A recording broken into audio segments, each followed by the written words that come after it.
Hi అండి, welcome to జేవ్ engineers. అందరూ ఎలా ఉన్నారు? ఇది చూడండి ఫ్రెండ్స్, ఇది కొత్తగా స్లాబ్ వేశారు. 7 డేసే అవుతుంది. కానీ దీని మీద స్లాబ్ మీద స్ట్రక్చరల్ క్రాక్స్ ఫామ్ అయినాయి చూడండి. అందరూ ఇది చూసి ఏంటంటే భయపడతారు. ఏంటి ఇంత ఖర్చు పెట్టి చేసుకున్నాము, మొత్తం క్రాక్స్ వచ్చేసినాయి, రేపు వాటర్ లీకేజ్ అవుతుందా ఏంటి అనేది భయపడుతూ ఉంటారు. సో ఫ్రెండ్స్, దీనివల్ల ఏం ప్రాబ్లం లేదండి. ఇది జస్ట్ స్ట్రక్చరల్ క్రాక్సే. ఎలాంటి భయపడాల్సిన అవసరం లేదు. మనకి ఇక్కడ సిమెంట్ నేచర్ చూసుకుంటే మీరు ఇక్కడ చూడొచ్చు, ఎక్స్పెన్షన్ అండ్ కాంట్రాక్షన్ జరుగుతుంది. సో మనకి ఇక్కడ మిక్స్ చేసేటప్పుడు మిక్స్ ప్రపోర్షన్లో కొంచెం వాటర్ ఎక్కువ అవటం వల్ల మనకి ఇలా స్ట్రక్చరల్ క్రాక్స్ ఫామ్ అవుతాయండి.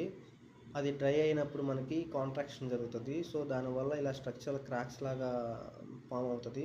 ఇది డెప్త్ కూడా ఎక్కువ ఉండదండి, 1 mm టు 2 mm బిలోనే ఉంటుంది. సో దీనివల్ల మనకి ఎలాంటి ప్రాబ్లమ్స్ లేవండి.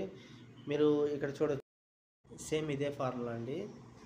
సో దీనివల్ల మనకి ఎలాంటి భయపడాల్సిన అవసరం లేదండి. థ్యాంక్ యూ అండి. Thank you for watching.